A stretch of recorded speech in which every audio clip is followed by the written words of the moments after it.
Shalom Jemaat SIB Seremban.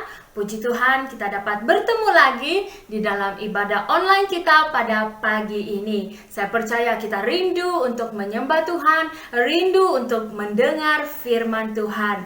Dimanapun Anda berada pada hari ini, mari kita ambil masa untuk mendengar suara Tuhan dan kita berdoa bersama-sama. Tuhan, terima kasih karena penjagaan-Mu sepanjang minggu ini, bahkan hari-hari yang telah berlalu. Engkau beserta kami, melindungi kami, mencukupi kami Bapa.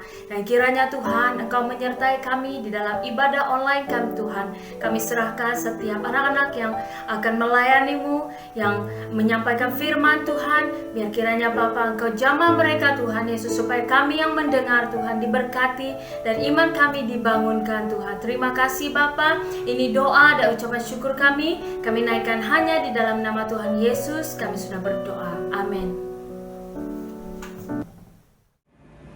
Shalom. Shalom.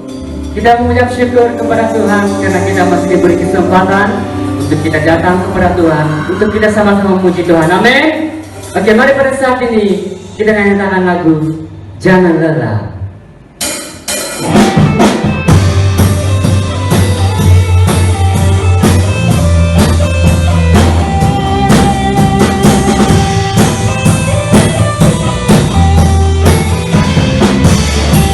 Sama-sama kita katakan, jangan lelah bekerja di ladangnya Tuhan.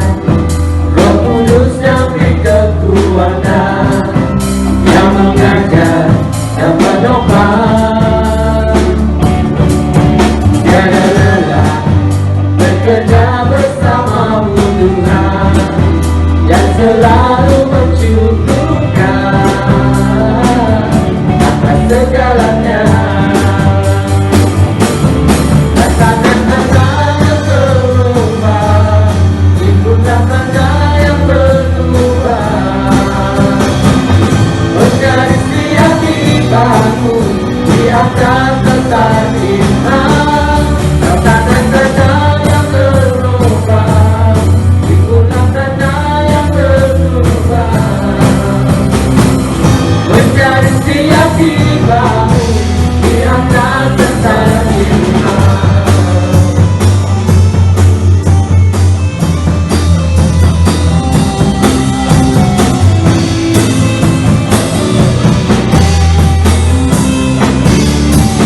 Sama-sama kita katakan, jangan lelah bekerja di ladangnya Tuhan. Roh Kudusnya beri kekuatan, yang mengajar dan menopang. Jangan lelah bekerja bersamamu Tuhan, yang selalu mencukupkan atas segalanya. Rasakan tanda yang berubah, ikulah tanda yang berubah. Mencari setiap kehidupanmu di atas tetap iman. Rasakan tanda yang berubah, ikulah tanda yang berubah. Mencari setiap kehidupanmu di atas tetap iman. Mencari setiap kehidupanmu di atas tetap iman. Mencari setiap kehidupanmu di atas tetap iman. Berikan kemuliaan bagi Tuhan. Haleluya.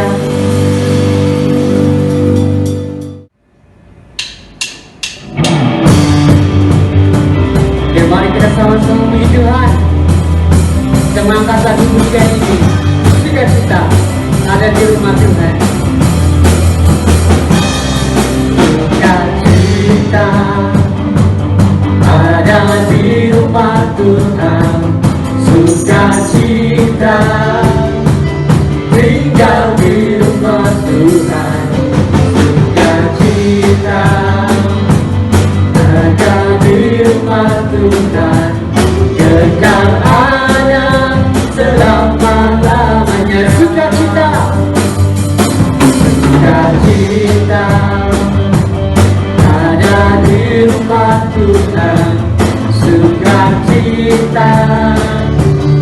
tinggal di rumah Tuhan, sukacita ada di rumah Tuhan, kekal ada selama-lamanya.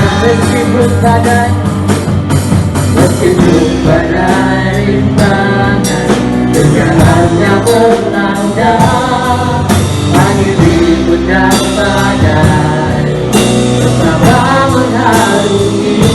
Karena ku tahu bahwa Yesuslah kemenangan selamanya. Sukacita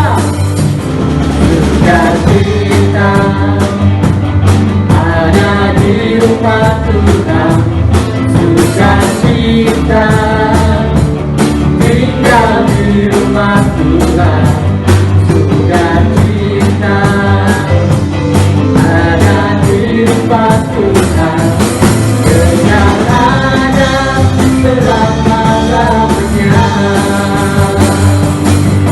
Meskipun banyak rintangan, kejahatannya melanda, angin ribut dan badai bersama mengharungi. Karena ku tahu, katakan bahwa Yesuslah ikut kemenangan selamanya. Meskipun banyak rintangan, kejahatannya melanda, angin ribut dan badai bersama mengharungi. Karena ku tahu bahwa Yesuslah ikut kemenangan selamanya. Ikut kemenangan selamanya. Katakan yang terakhir, ikut kemenangan selamanya. Berikan sorak-sorai bagi Tuhan. Haleluya.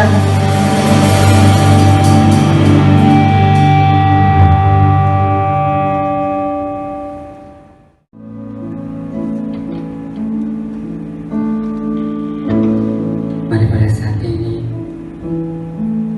kita terus menyembah Tuhan, karena Dia Allah yang setia. Dia tak akan pernah meninggalkan kita walau sesaat pun. Dan kita percaya Dialah satu-satunya sumber kekuatan, sumber pengharapan, dan sumber kedamaian.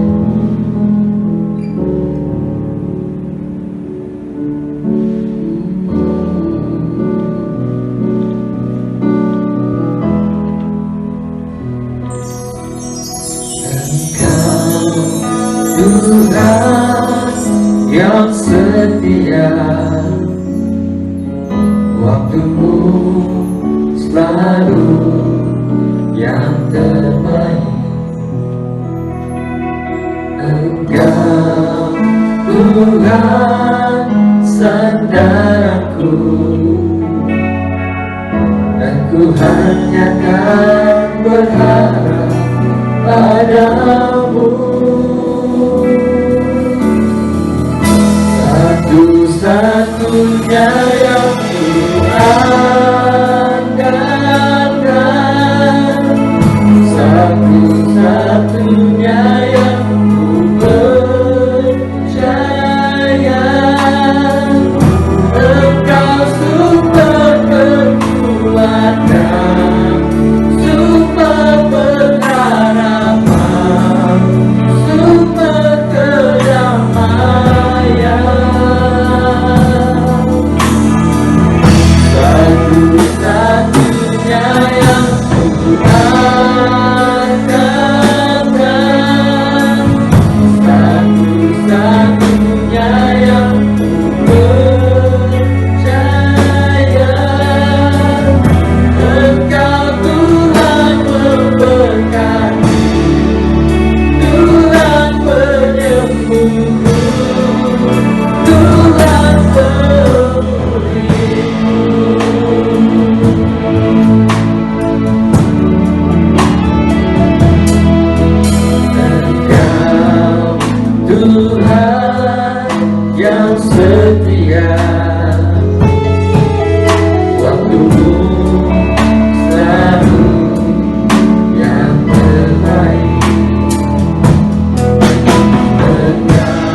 Terpujilah Tuhan Yesus yang luar biasa baik dalam seluruh kehidupan kita. Amin.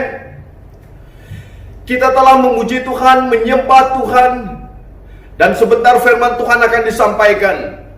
Sebelum firman Tuhan disampaikan, mari kita datang kepada Tuhan dalam doa. Saya akan pimpin kita di dalam doa. Mari kita berdoa. Bapa di surga, kami memuji Engkau, kami memuliai Engkau, sebab Engkau adalah Tuhan yang luar biasa baik dalam seluruh kehidupan kami.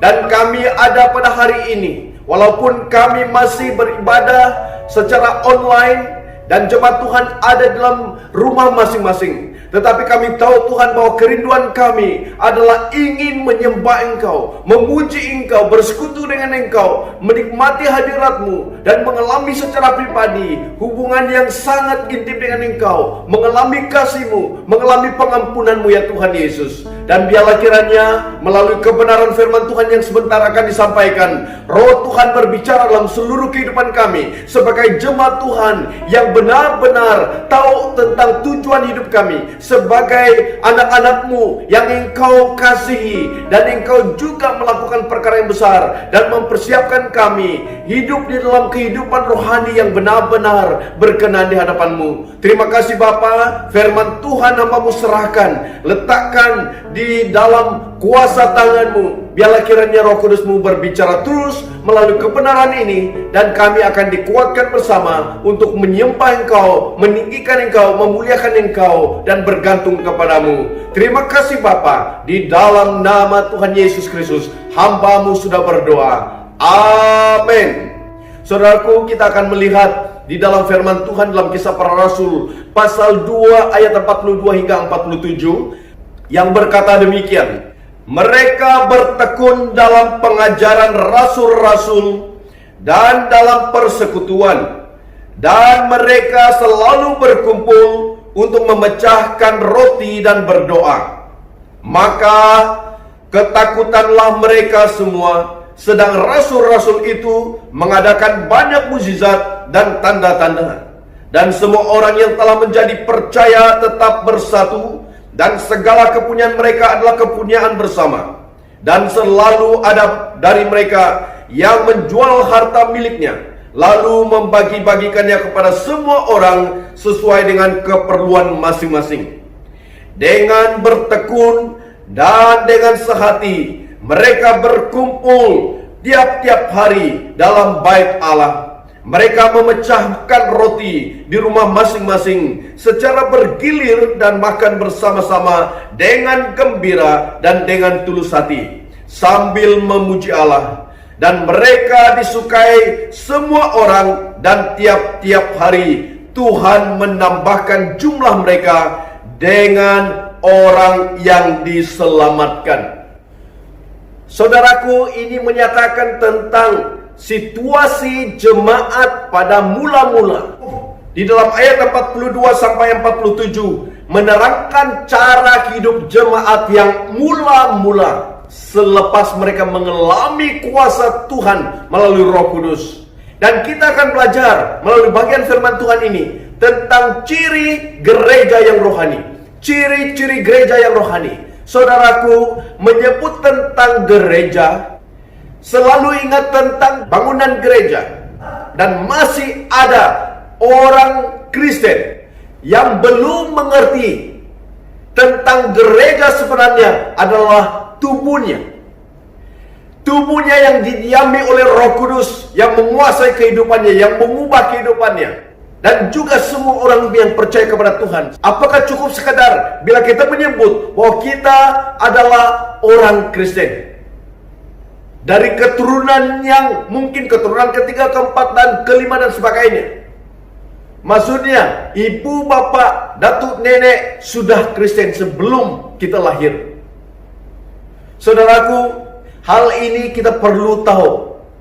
Di mana kita perlu ingat tentang ciri gereja yang rohani. Yang saya tekankan, gereja adalah pribadimu, pribadi umat Tuhan, pribadi saya, yang mana kita harus mengetahui ciri yang benar, ciri rohani yang benar, yang harus ada dalam kehidupan kita. Amin, saudaraku. Kita akan melihat satu persatu bagian firman Tuhan ini. Di dalam ayat 42 berkata, mereka bertekun dalam pengajaran rasul-rasul dan dalam persekutuan. Ciri gereja yang rohani yang pertama dikatakan dalam ayat 42 adalah mereka bertekun dalam pengajaran rasul-rasul dan dalam persekutuan. Saudaraku, disebut mereka bertekun di dalam pengajaran rasul-rasul. Saudaraku, kalau menyebut tentang bertekun di dalam pengajaran rasul-rasul, bukan sahaja waktu mereka berkumpul, tetapi sewaktu mereka bersendirian di rumah. Pada waktu kisah ini terjadi, tidak ada surat-surat kiriman ataupun Alkitab yang seperti mana kita pegang hari ini. Tetapi ajaran yang mereka ajar dari perjanjian lama pengajaran-pengajaran yang mereka terima melalui Yesus, mereka ajar kepada orang pada masa itu. Tapi kita beruntung, pada hari ini, pada waktu kita memiliki Alkitab, maka kita tahu bahwa yang dimaksudkan di sini adalah kita belajar dan bertekun di dalam pengajaran rasul-rasul. Kita bertekun dalam pengajaran-pengajaran mereka. Karena mereka adalah saksi-saksi yang menyaksikan tentang sejarah bagaimana tergenapinya rancangan Tuhan melalui Yesus Kristus dan juga melalui hadirnya Roh Kudus dalam kehidupan mereka. Saudaraku, kalau kita dapat melihat ini, bahwa setiap pribadi kita disebut gereja-gereja yang hidup dan gereja-gereja yang rohani apabila kita benar-benar bertekun di dalam pengajaran rasul-rasul. Saya memberi penekanan, yaitu bertekun di dalam pengajaran Alkitab yang kita pegang hari ini. Itu bersifat pribadi, bukan kumpulan. Memang di dalam apa yang kita lihat, peristiwa ini adalah kumpulan, tetapi saya menekankan yaitu pribadi. Pribadimu di mana engkau berada. Apakah sepanjang PKP ini yang masih berlanjutan, kita tidak tahu sampai bila, apakah kehidupan rohanimu benar-benar berpusat dan bertumbuh dan makan daripada kebenaran firman Tuhan? Apakah sepanjang kita tidak hadir dalam gereja, kita berada di rumah masing-masing, apakah Anda dan saya merenungkan firman Tuhan sebagai makanan rohani, makanan utama, dan kita sanggup mengetepikan makanan-makanan yang enak di dapur, bahkan di KFC dan sebagainya? Atau apakah kita langsung tidak melihat firman Tuhan sebagai makanan rohani yang benar-benar diperlukan oleh rohani kita? Saudaraku, penekanan firman Tuhan pada hari ini adalah Anda harus bertekun di dalam pembacaan firman Tuhan. Bertekun, mengkaji, menyelidiki kebenaran firman Tuhan secara pribadi. Itu akan membuat Anda menjadi tubuh Kristus, menjadi gereja yang benar-benar hidup sebagai orang yang hidupnya rohani memang luar biasa. Rohaninya yang bertumbuh. Saudaraku, hal ini sangat penting. Pengajaran Alkitab adalah sesuatu sumber dan juga firman Tuhan yang boleh mengubah engkau, membentuk engkau, memperbaiki engkau, mengajari engkau, bahkan memperbetulkan kelakuan Anda dan saya. Sekiranya kita membiarkan diri kita dikuasai oleh firman Tuhan yang kita baca setiap hari secara individu, secara pribadi, secara perseorangan, maka Anda tidak perlu melihat gereja yang besar ataupun kecil. Anda tahu bahwa kehadiran Anda di tengah-tengah orang Kristen, sama ada di dalam gereja ataupun di tengah-tengah keluarga, maka hidupmu benar-benar menjadi saksi yang hidup, di mana kebenaran firman Tuhan itu dihidupkan dalam hidupmu, sehingga engkau tidak perlu merasa takut berada di depan, di tengah-tengah orang-orang, sama ada orang percaya ataupun bukan percaya kepada Tuhan. Kehidupanmu adalah menjadi terang dan garam sebab Anda dikuasai oleh kebenaran firman Tuhan. Itu sebabnya firman Tuhan mengatakan, ciri orang yang hidupnya rohani, yang hidupnya benar di hadapan Tuhan, ciri gereja yang rohani adalah yang pertama, bertekun di dalam pengajaran rasul-rasul, bertekun di dalam pengajian Alkitab, bertekun di dalam melihat kebenaran-kebenaran firman Tuhan yang harus menjadi pengajaran yang menguasai kita. Bukan kita mau memilih ayat-ayat dalam Alkitab sesuai dengan kehendak dan keinginan kita, tetapi kita meletakkan firman Tuhan ini sebagai makanan rohani yang sungguh-sungguh. Anda membaca dari Kejadian sampai Wahyu, membaca berulang-ulang, maka Anda benar-benar akan menjadi gereja yang rohani secara pribadi. Dan bila itu terjadi, maka Anda akan dapat benar-benar bertekun di dalam persekutuan. Pengajaran Alkitab akan membuat Anda makin mampu menangani dan mengatasi semua keadaan. Dan Anda mampu berada di tengah-tengah persekutuan. Sama ada dalam persekutuan dinasti gerejamu ataupun di dalam persekutuan dinasti gereja lain. Yang penting Anda berkumpul di dalam persekutuan orang yang percaya kepada Tuhan. Yang masing-masing, yang semua tahu kebenaran firman Tuhan itu adalah fokus setiap perhatian dan setiap diri kita untuk melihat kebenaran dalam Alkitab. Di luar Alkitab tidak ada kebenaran. Di dalam Alkitab kebenaran Allah, firman Allah yang dapat kita ambil sebagai makanan rohani. Dan Anda dan saya perlu bertekun di dalam pengajaran rasul-rasul sehingga Anda dan saya mampu hidup bersekutu dengan siapa-siapapun. Bersekutu bersama-sama dengan orang-orang yang percaya kepada Tuhan. Amin, saudaraku. Ciri yang pertama ini adalah fokus kepada pribadi. Kita tidak perlu melihat bahwa kita bergereja hanya memikirkan tentang kumpulan terlalu ramai, memikirkan kehadiran kita bersama dalam gereja-gereja. Kita tidak perlu berpikir tentang bergereja itu adalah suatu kumpulan beramai-ramai.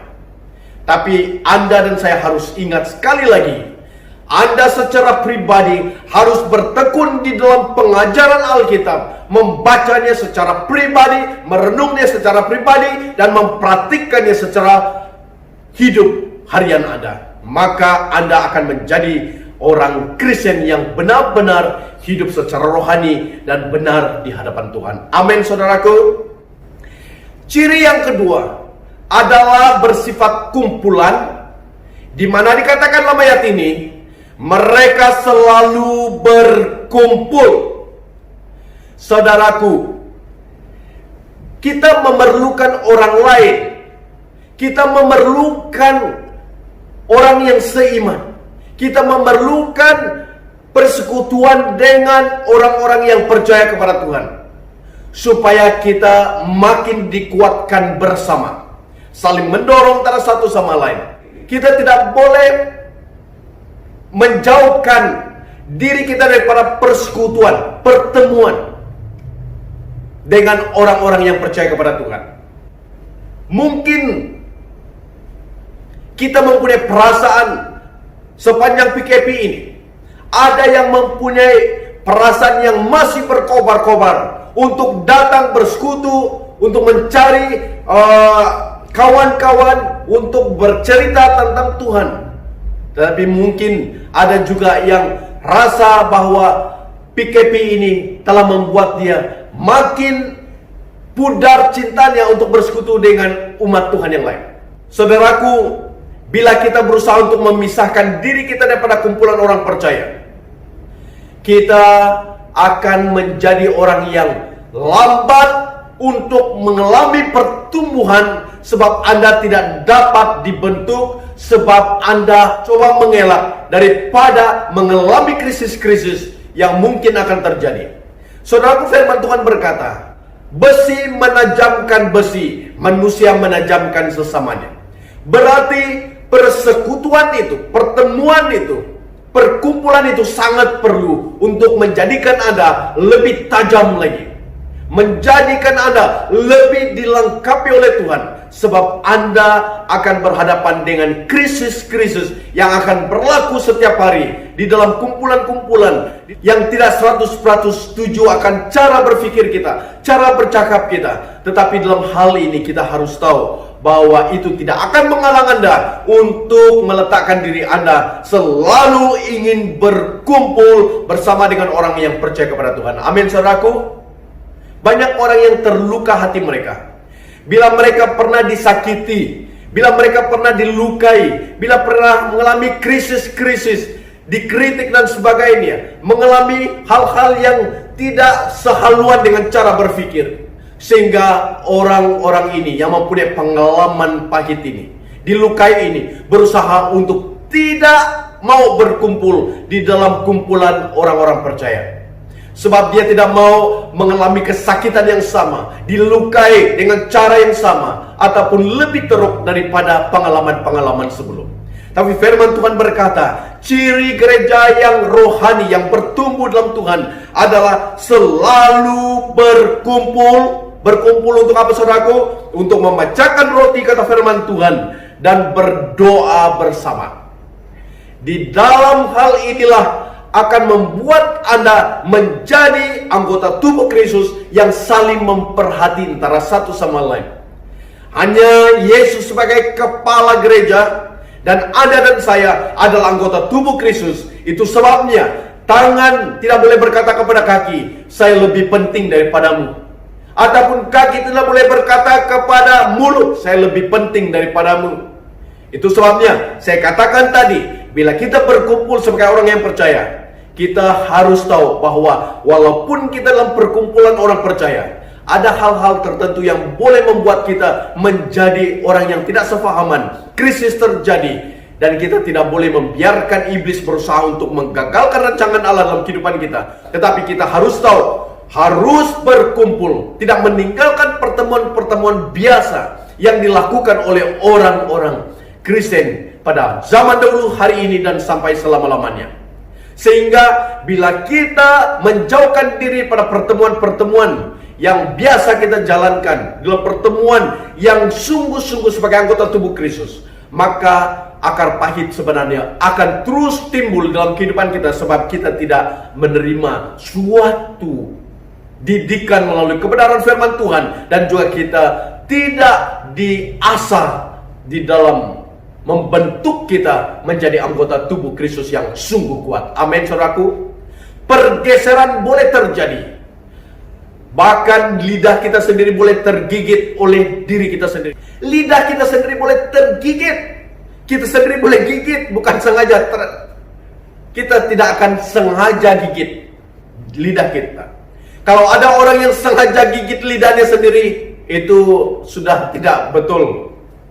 Tetapi memang peribahasa mengatakan lidah kita sendiri pun boleh tergigit oleh gigi kita. Bukan sengaja. Saudara, krisis-krisis yang berlaku di tengah-tengah kumpulan orang percaya bukan disengajakan. Saya sangat yakin bukan disengajakan. Setiap apapun perkara, tidak ada orang Kristen yang benar-benar memahami tentang fungsi tubuh Kristus yang saling melengkapi akan menyakiti satu sama lain. Tidak ada. Bila kita dewasa dalam Tuhan, bila kita mengerti tentang persekutuan, maka itu tidak akan berlaku di dalam kumpulan kita.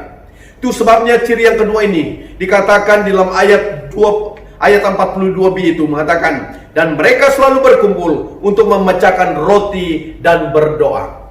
Saudaraku, berdoa merupakan suatu perkara yang sangat penting dalam kehidupan kita. Firman Tuhan dalam Matius mengatakan, jika ada 2 ataupun 3 orang berkumpul di dalam nama Tuhan, di situ Yesus ada. Di situ Yesus ada. Dia mendengar, dia akan menjawab, dia akan bertindak. Yang ditekankan di sini adalah kumpulan 2-3, bahkan lebih.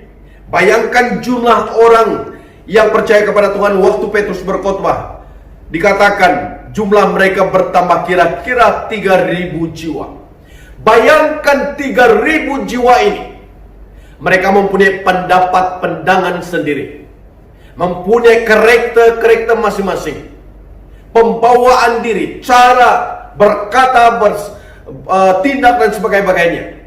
Tetapi suatu perkara yang lebih indah di sini, saudaraku, kesatuan mereka itu adalah kerja Roh Kudus yang membuat mereka menjadi satu anggota tubuh Kristus yang tidak lagi memikir diri mereka sendiri, tetapi memikirkan kepentingan bersama, sehingga mereka berdoa, dan doa inilah yang menjadi keutamaan mereka untuk mengalami kuasa dan mujizat Tuhan, mengalami ikatan kasih di dalam persekutuan-persekutuan, sebab mereka tahu bahwa mereka berkumpul di atas nama Tuhan, bukan berkumpul di atas nama pastor, bukan berkumpul di atas nama pendeta, bukan berkumpul di atas nama denominasi gereja, tetapi mereka berkumpul di atas nama Tuhan Yesus. Amin. Saudaraku, akibat daripada situasi yang berlaku dalam kehidupan jemaat yang awal ini, Mereka secara pribadi bertekun dalam pengajaran rasul-rasul. Dan juga mereka hidup dalam persekutuan. Bukan lagi menyendiri, mereka berkumpul bersama-sama, berdoa. Apa akibatnya? Kepada orang di sekitar mereka. Akibatnya dikatakan di dalam firman Tuhan ayat 43 berkata, maka ketakutanlah mereka semua. Sedang rasul-rasul itu mengadakan banyak mukjizat dan tanda-tanda. Ciri gereja yang rohani yang ketiga adalah bila gereja itu mengizinkan Roh Tuhan bekerja melalui kehidupan pribadi-pribadi orang percaya. Bila Anda sebagai gereja mengizinkan Roh Tuhan bekerja melalui kehidupanmu, itu merupakan ciri gereja yang rohani. Sehingga kita dapat melihat mukjizat terjadi dalam pelayanan mereka. Kemanapun para rasul pergi, mereka memberitakan Injil Tuhan. Kuasa Tuhan terjadi, sehingga mukjizat dan tanda ajaib berlaku. Mengizinkan Roh Tuhan menguasai kehidupan kita, menggunakan kehidupan kita, adalah ciri gereja yang rohani. Anda tidak bergerak dalam kekuatan Anda, tetapi bergerak dalam kekuatan Roh Tuhan yang memimpin hidupmu. Kemana Dia memimpin, menuntun engkau untuk bersaksi kepada orang-orang yang belum mengenal Tuhan. Di situ Anda meletakkan keutamaan kepada pelayanan Tuhan, sehingga Anda digerakkan oleh Roh Tuhan untuk melayani orang-orang yang perlu dilayani. Itu merupakan ciri yang ketiga, mengizinkan Roh Tuhan bekerja melalui kehidupanmu untuk melakukan mukjizat. Amin. Dan kita dapat melihat, saudaraku, di dalam ayat 44 dan seterusnya menerangkan tentang bagaimana kita sebagai anggota gereja secara kumpulan. Dikatakan semua orang yang telah menjadi percaya tetap bersatu. Tetap bersatu. Saudaraku, tetap bersatu menjadi penekanan yang paling kuat, karena kita memiliki satu roh yang menguasai kita. Satu roh, satu iman, satu Tuhan, satu baptisan. Itu dikatakan firman Tuhan. Tidak ada dua, tidak ada pihak memihak. Saudaraku, satu, bersatu. Kita tahu hari ini Pati Bersatu ada di Malaysia, betul? Pati bersatu, tetapi dalam pati itu kucar kacir. Maksudnya ada yang keluar pati, menubuhkan pati. Saudaraku, dalam gereja tidak ada pati-pati. Di dalam gereja dikatakan firman Tuhan di dalam kisah ini, bahwa orang percaya kepada Yesus bersatu, bersatu, bersatu, bersatu. Amin. Bersatu itu kekuatan. Bersatu kita teguh, bercerai kita roboh. Kita tahu itu. Bersatu dalam perkataan ini bukan mementingkan diri lagi, tetapi benar-benar memperhatikan setiap orang di dalam kumpulan tersebut, di dalam gereja tersebut. Kita memfokuskan kepentingan bersama, kesatuan dalam tubuh Kristus ini, saling menjaga, sehingga firman Tuhan ini menyatakan bersatu, dan segala kepunyaan mereka adalah kepunyaan bersama, dan selalu ada dari mereka yang menjual harta miliknya lalu membagi-bagikannya kepada semua orang sesuai dengan keperluan masing-masing. Tidak ada lagi istilah aku-aku. Tidak ada lagi istilah aku dari suku ini, dari keturunan ini, dari kaum ini. Tidak ada lagi istilah bahwa engkau, saya. Saudaraku, bersatu di sini, memperhatikan setiap keperluan setiap anggota tubuh Kristus yang ada di sekitar Anda. Inilah ikatan di dalam tubuh Kristus sebagai anggota tubuh Kristus, sebagai anggota gereja. Kesatuan itulah sangat penting untuk dijaga, sehingga Anda dan saya bila berkumpul, bila mengetahui bahwa Anda adalah warga Kristen, warga SIB Seremban ataupun warga orang percaya, Anda tahu fungsi Anda adalah memperhati dan juga saling menolong antara satu sama lain. Sehingga firman Tuhan berkata, Segala kepunyaan mereka menjadi kepunyaan bersama. Saudaraku, mungkin sukar bagi kita untuk mempraktikkan perkara ini. Tapi ini telah berlaku dalam waktu kisah terjadinya pencurahan Roh Kudus dalam kehidupan para rasul dan juga jemaat. Gerakan yang sangat luar biasa. Mereka menjadi orang yang hidup berkebajikan, saling memperhati kekurangan setiap orang yang memerlukan pertolongan dari segi makanan, minuman, kekurangan pakaian dan sebagainya. Tapi bersyukur banyak gereja melakukan perkara ini, yaitu pelayanan kebajikan. Dan melalui pelayanan kebajikan mereka menyentuh hati orang-orang lain.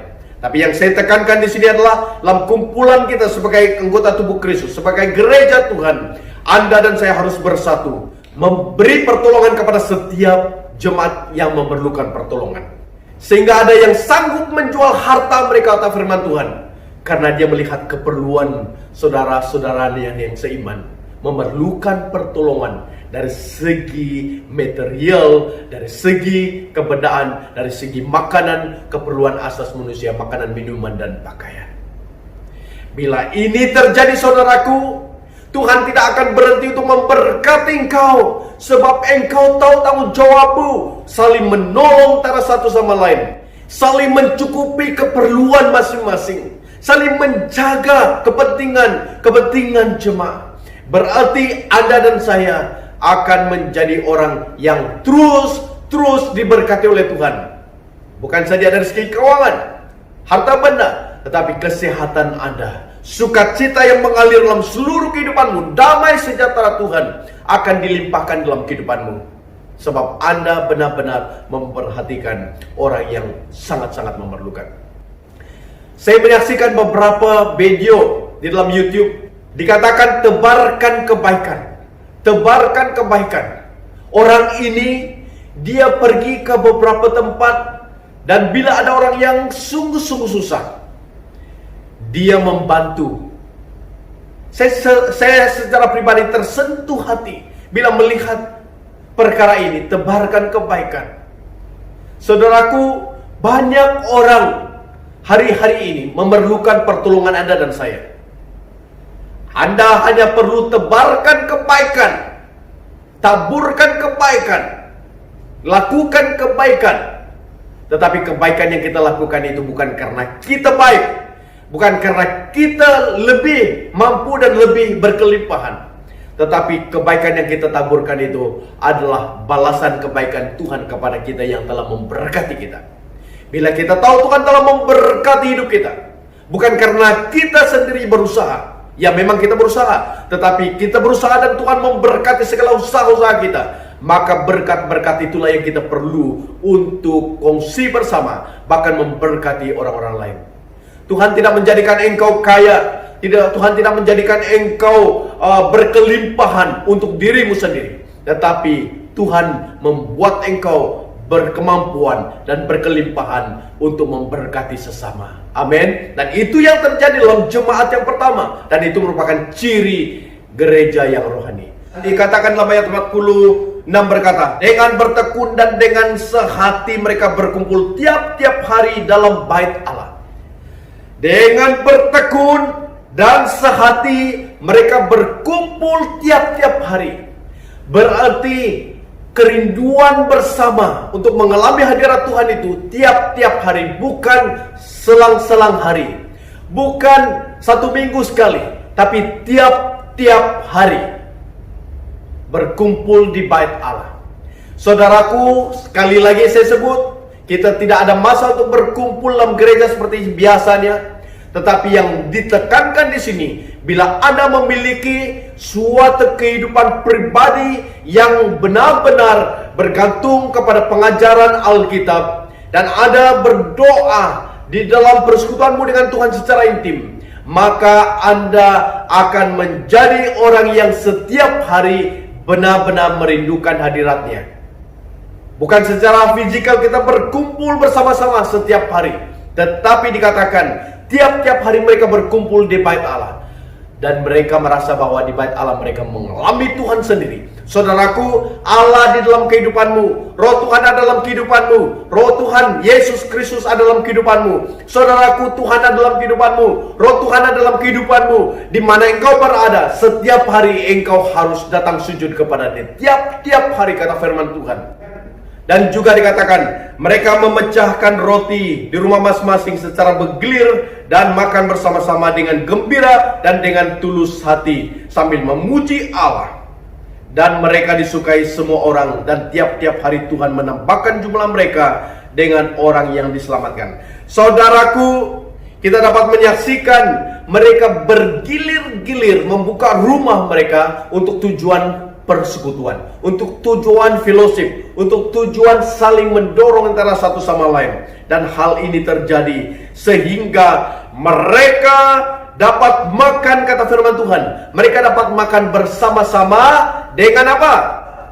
Dengan gembira dan dengan tulus hati. Saudaraku, mereka berkumpul dan mereka makan bersama dengan gembira dan tulus hati. Saudaraku, ketulusan hati itu sangat dipentingkan dalam kesatuan, dalam perkumpulan. Bila kita memberi sesuatu tetapi tanpa ketulusan hati, dengan tanpa kesungguhan hati, maka pemberian kita itu sia-sia. Di sini diberi penekanan, ciri gereja yang rohani adalah bila Anda dan saya memberi dengan tulus hati dan menikmati berkat Tuhan itu bersama dengan gembira bersama dengan umat Tuhan. Saudaraku, kita perlu melihat perkara ini, bahwa bila kita tahu bahwa sumber berkat itu daripada Tuhan, dan kita tahu memberi apa yang perlu kita beri untuk menolong sesama, maka pemberian itu haruslah didasari dengan ketulusan hati. Amin. Dan firman Tuhan mengatakan mereka memuji Tuhan bersama. Apakah pujian yang mereka naikkan kepada Tuhan? Sudah pastinya kebaikan-kebaikan Tuhan yang mereka rasa alami dalam kehidupan mereka, sehingga melalui kebaikan Tuhan ini mereka juga melakukan kebaikan kepada orang, tetapi dengan dasar ketulusan hati. Amin. Sehingga firman Tuhan mengatakan di dalam ayat 47, saudaraku, mereka disukai oleh semua orang. Amin. Itu luar biasa. Anda mau disukai oleh semua orang? Saya percaya Anda sangat ingin supaya semua orang sukakan Anda.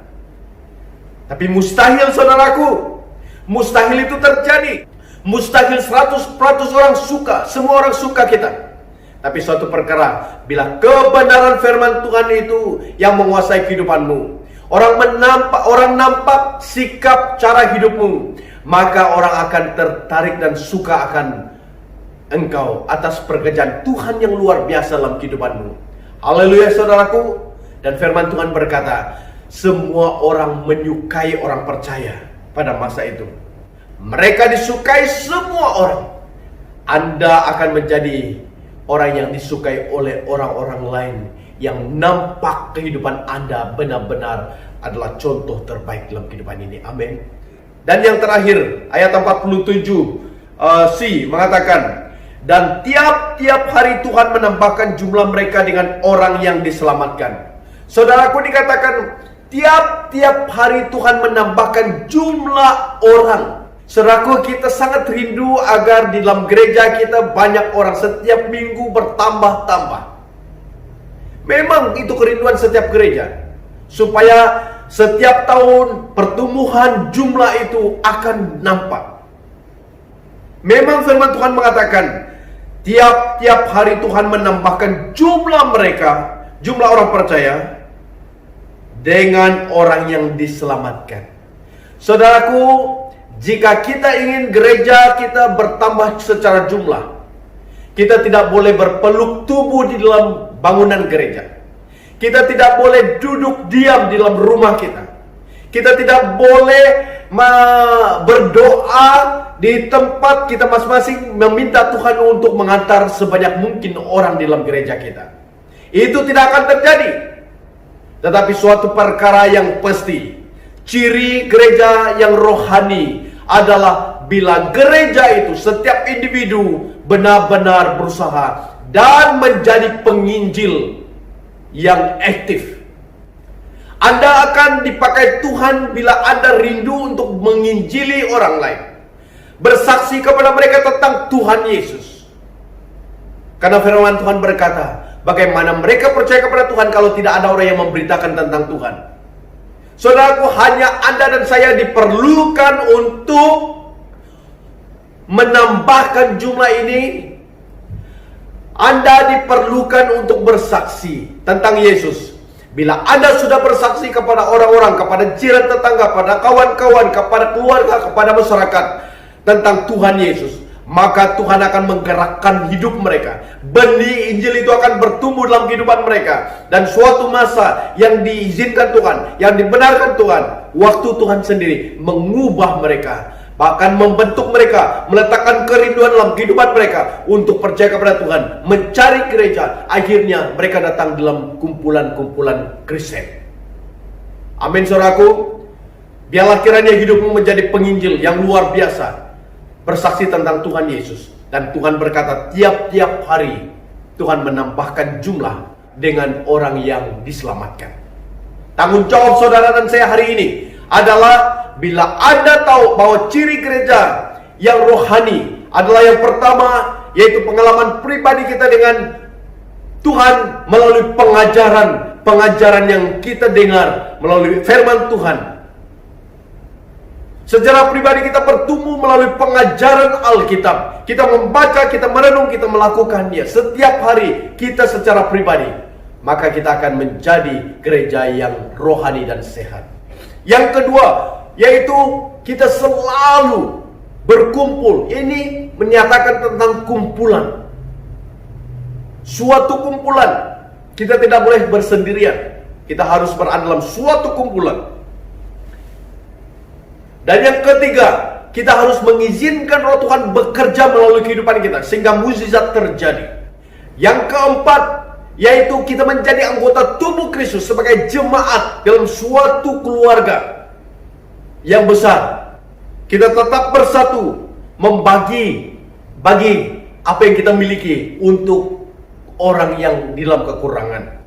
Yang kelima adalah kita memberi dengan tulus hati.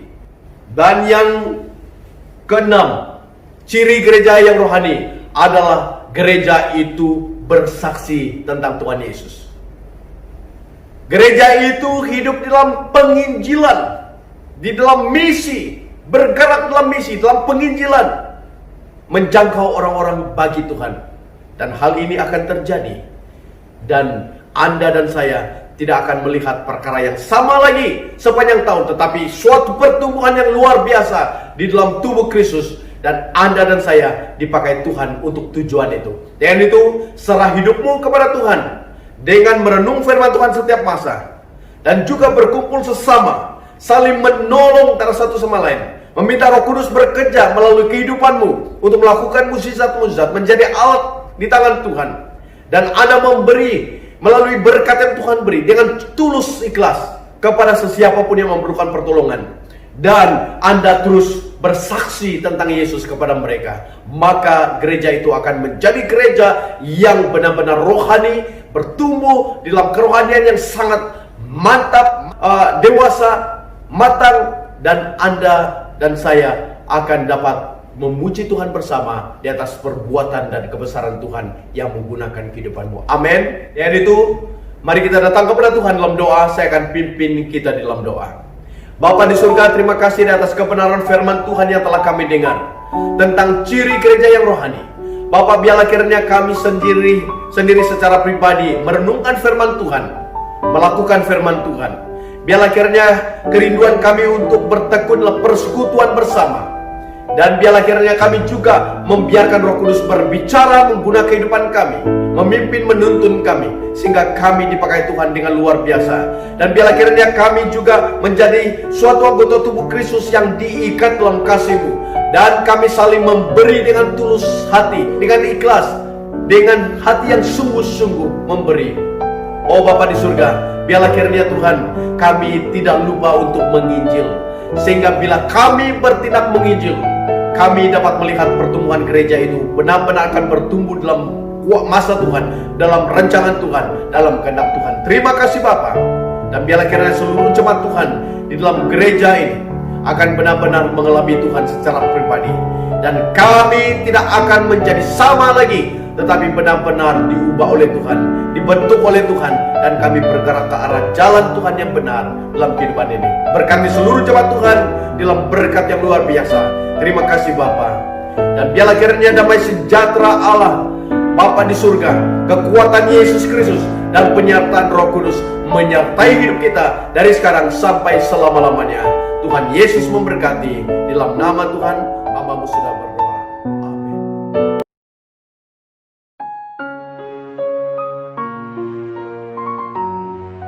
Hai, apa kabar semua jemaat Tuhan? Semua sehat? Pastinya luar biasa, amin.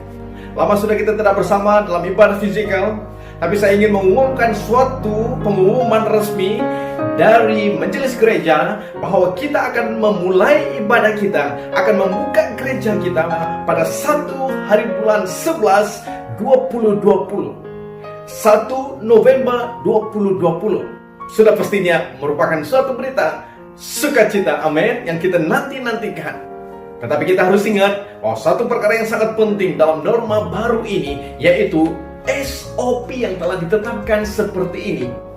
Dan dengan pematuhan SOP yang telah ditetapkan, maka perjalanan ibadah kita pastinya berjalan dalam jalan yang baik, cara yang betul, dalam cara yang benar.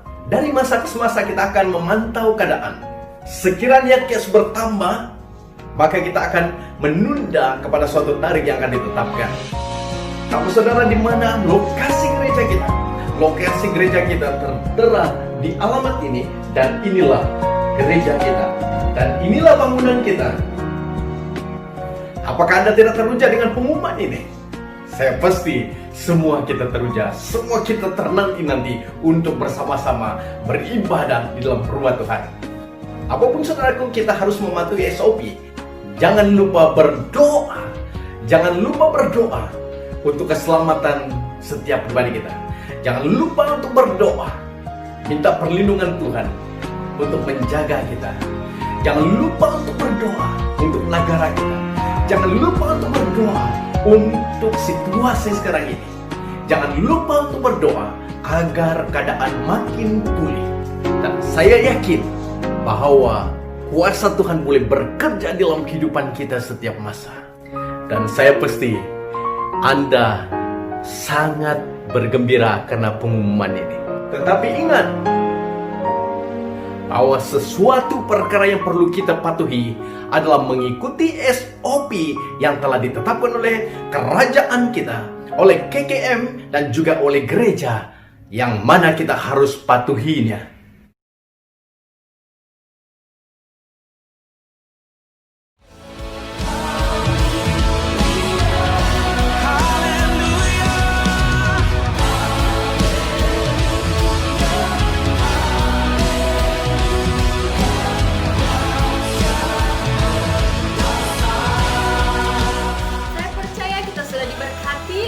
Pujian bahkan firman Tuhan yang kita dengar sebentar tadi.